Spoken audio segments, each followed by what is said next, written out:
ଆସନ୍ତା ବର୍ଷର ରାଜ୍ୟରେ ନୂଆ ଶିକ୍ଷାନୀତି ଲାଗୁ। ଏହି ନୂଆ ଶିକ୍ଷାନୀତି ପ୍ରଣୟନ ହେବା ପାଇଁ ଯେଉଁଭଳି ଭାବେ ଦ୍ୱନ୍ଦ୍ୱ ଉପୁଜୁଥିଲା ତାର ଆଜି କ୍ଲାରିଫିକେସନ୍ ଆସିଛି ଯେ ଆସନ୍ତା ବର୍ଷରୁ NEP ଲାଗିବ ବୋଲି ଏକ ପେପର କଟ୍ରେ ପ୍ରକାଶିତ ହୋଇଛି। ପ୍ରମେୟ ପେପର 31 ଅକ୍ଟୋବରରେ ପ୍ରକାଶିତ ହୋଇଛି। ଦେଖନ୍ତୁ,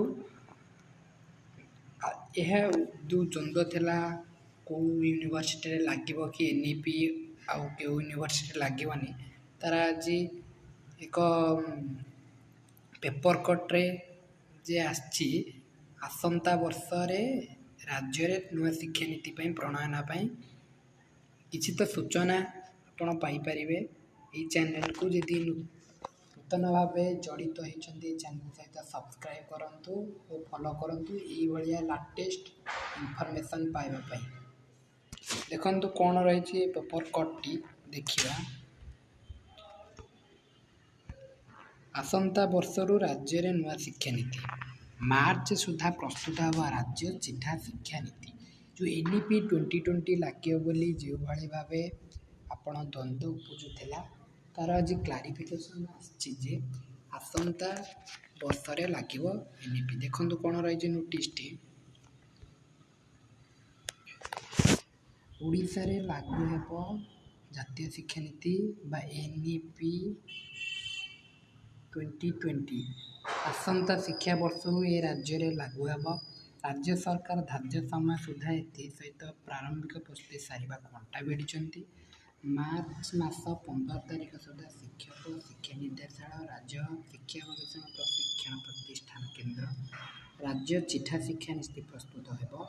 ରାଜ୍ୟ କ୍ୟାବିନେଟ୍ ଏହା ଉପରେ ମୋହର ମାରିବା ପରେ ଏହା ପ୍ରଣୟନ ହେବ ଆର ବର୍ଷ ବା ଆସନ୍ତା ବର୍ଷ। ଗଣଶିକ୍ଷା ବିଭାଗ ଦ୍ୱାରା ଉଚ୍ଚଶିକ୍ଷା ବିଭାଗ ମଧ୍ୟ ଏହି ଦିଗରେ ବେଶ ତତ୍ପରତା ପ୍ରକାଶ କରିଛି। 2025-26 ନୂଆ ଶିକ୍ଷାନୀତି ଲାଗିବାକୁ ପ୍ରସ୍ତୁତି ଦେଇଛି। ଓଡ଼ିଶାରେ ଯେଉଁଭଳି ଭାବେ ଡବଲ ଇଞ୍ଜିନଙ୍କ ସରକାର ତ୍ୱରିତ ନିଷ୍ପତ୍ତି ନେବାକୁ କହିଛି ଯେ NEP ଲାଗିବ 2020 ଇୟର୍ରେ, ପ୍ରିଭିୟସ୍ ଇୟର୍ରେ ଲାଗିପାରେନି ଯେହେତୁ ବିଜେପି ସରକାର ଆସିବା ପରେ ଏନେଇ ତତ୍ପରତା ଜାରି ରହିଛି। ଜାତୀୟ ଶିକ୍ଷାନୀତି କାର୍ଯ୍ୟକାରୀ କରିବାକୁ ବିଦ୍ୟାଳୟ ଓ ଗଣଶିକ୍ଷା ବିଭାଗ ଉନ୍ନୟନ କମିଶନରଙ୍କ ଅଧ୍ୟକ୍ଷତା ଟାସ୍କଫୋର୍ସ ଗଠନ କରିଛି। 6ଟି ବିଷୟରେ ସବ୍ କମିଟି ଗଠନ ହୋଇଛି। ଏହି ଯେଉଁ ଯଥାଶୀଘ୍ର ଶିକ୍ଷାନୀତିର ଚିଠା ପ୍ରସ୍ତୁତ କରିସାରିବା ପରେ ଏହା ପ୍ରଣୟନ ହେବ ରାଜ୍ୟରେ ଓଡ଼ିଶା। ଟାସ୍କଫୋର୍ସ ତାହାକୁ ସଂକଳନ କରାଯାଇ ଟାସ୍କଫୋର୍ସକୁ ସୁପାରିଶ କରାଯିବ। ଟାସ୍କଫୋର୍ସ ଜାନୁଆରୀ 15 ସୁଦ୍ଧା ଟାସ୍କଫୋର୍ସ ଏହି ସୁପାରିଶକୁ ମୋହର ମାରିବା ପରେ ଶିକ୍ଷକ ଶିକ୍ଷା ନିର୍ଦ୍ଦେଶାଳୟ, ରାଜ୍ୟ ଶିକ୍ଷା ଗବେଷଣା ପ୍ରଶିକ୍ଷଣ ପ୍ରତିଷ୍ଠାନ ଚିଠାନୀତି ପ୍ରସ୍ତୁତ କରିବେ। ସରକାର ଏହା ଅନୁମୋଦନ କରିବା ପରେ ରାଜ୍ୟରେ ଲାଗୁ ହେବ। 2025-26 କି ଏହା ଲାଗୁ ହେବ ବୋଲି କ୍ଲାରିଫିକେସନ୍ ଆସିଯାଇଛି। ଦେଖନ୍ତୁ ଏଇ ଇୟର୍ଟା, ତେଣୁକରି କିଛି ବ୍ୟସ୍ତ ହେବା ନାହିଁ, ଏ ବର୍ଷ ଲାଗିବ ନାହିଁ।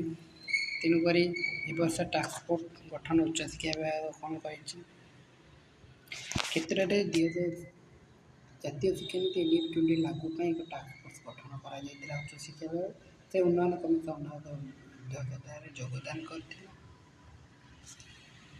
ଚଳିତ ମାସ ପ୍ରଥମ ସପ୍ତାହରେ ବିଶ୍ୱବିଦ୍ୟାଳୟ ସଭାପତି ଏବଂ କଲେଜ ଅଧ୍ୟକ୍ଷଙ୍କୁ ନେଇ ଦିଗ୍ଦର୍ଶନ କାର୍ଯ୍ୟକ୍ରମ ଆରମ୍ଭ ହୋଇଥିଲା। ଏ ଦିଗ୍ଦର୍ଶନ କାର୍ଯ୍ୟକ୍ରମରେ ଉଚ୍ଚଶିକ୍ଷା ବିଭାଗ ପାଦେ ଆଗକୁ ରହିଛି। ଜାତୀୟ ଶିକ୍ଷାନୀତି ପ୍ରସ୍ତୁତି ସାରିଛି। ଜାତୀୟ ଶିକ୍ଷାନୀତିର ପ୍ରସ୍ତୁତି ହାୟର ଏଜୁକେସନ୍ ଡିପାର୍ଟମେଣ୍ଟ ସାରିଛି, କିନ୍ତୁ ଲାଗିନାହିଁ ବୋଲି ଏଠି ଇନଫର୍ମେସନ୍ ନାହିଁ।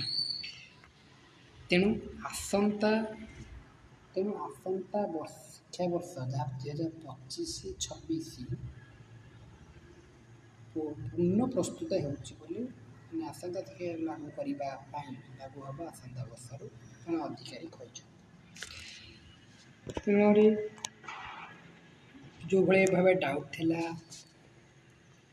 NEP ଲାଗିବ କି ନାହିଁ, ତାର ଆଜି କ୍ଲାରିଫିକେସନ୍ ଆସିଛି ବା ପେପର କଟ୍ ଆସିଛି। ଏମିତି ବି ନ୍ୟୁଜ୍ରେ ବାହାରିନି, ପେପର ଆଉଟ୍ ବାହାରିଛି ପ୍ରମେୟ ପେପରରେ।